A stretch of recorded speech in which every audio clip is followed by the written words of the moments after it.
Dans la maladie du cancer du sang, quelles sont les situations dans lesquelles le médecin est obligé d'enlever complètement le sang?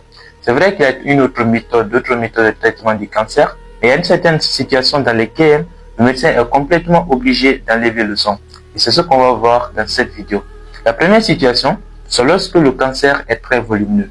C'est-à-dire la tumeur s'est tellement développée qu'elle a occupé la majeure partie du sang et que la partie saine du sang, elle est très petite, ce qui rend le traitement très compliqué. Et donc, le médecin est obligé d'enlever complètement le sang. La deuxième situation, c'est lorsque le cancer présente plusieurs foyers tumoraux. C'est-à-dire, au lieu qu'il y ait un seul cancer dans le sang, il y a eu plusieurs petits cancers qui se sont répartis un peu partout dans le sang, rendant complètement le traitement dangereux et surtout presque impossible. Raison pour laquelle, dans cette situation, le médecin est obligé d'enlever complètement le sang. La troisième situation, c'est lorsqu'il s'agit du cancer de sang inflammatoire. Cette forme de cancer de sang se propage un peu partout dans le sang. Il n'y a pas de délimitation pour le traitement radiothérapeutique.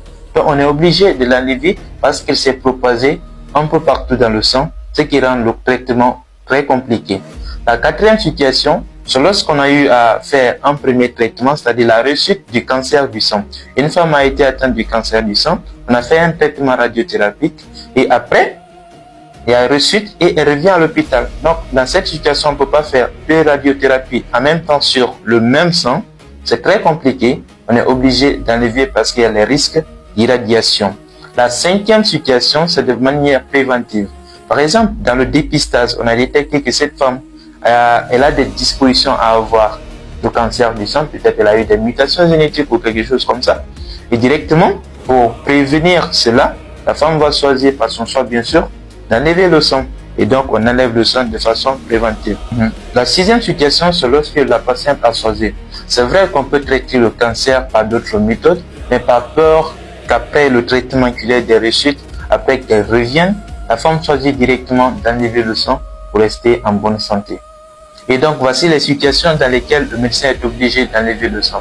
Si cette vidéo t'a plu, n'hésite pas à liker, t'abonner, parce que dans la prochaine vidéo, je vais te partager comment toi, tu peux te protéger contre le cancer du sang à travers des petites habitudes que tu peux mettre en place dans ton quotidien. Prends soin de toi et à bientôt.